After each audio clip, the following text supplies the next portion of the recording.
Assalamualaikum dan selamat sejahtera. Kembali lagi di dalam Pustaka TV episod yang ke-27. Saya PS Amir dan saya PS Zikri. Kak Zikri, ada apa kat sekolah ini? Oh, hari ni sekolah kita ada buat majlis sambutan Hari Guru.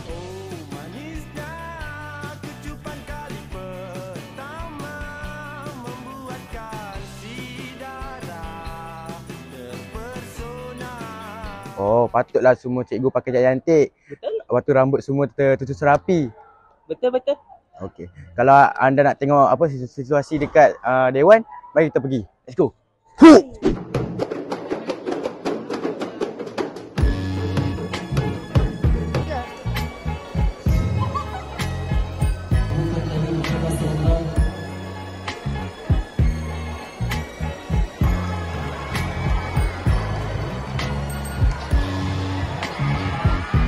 Video.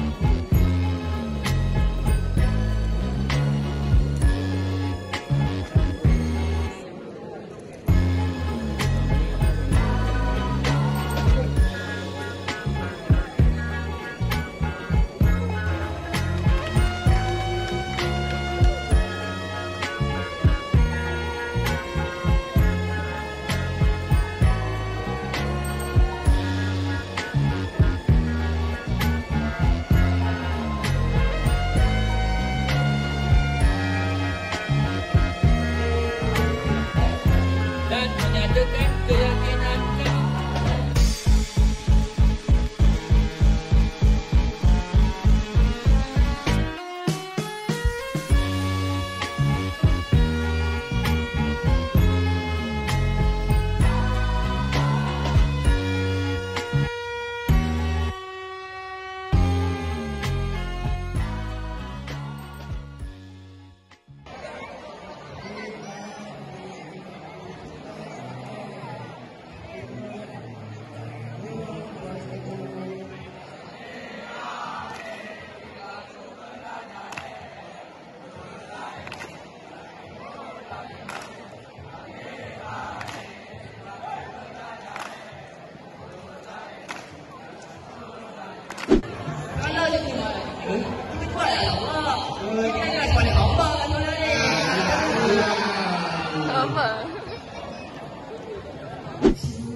Kami wakil Yoko mengucapkan Selamat Hari Guru.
Okay guys, itu saja daripada kami. Jangan lupa ucap Hari Guru kat cikgu masing-masing tau.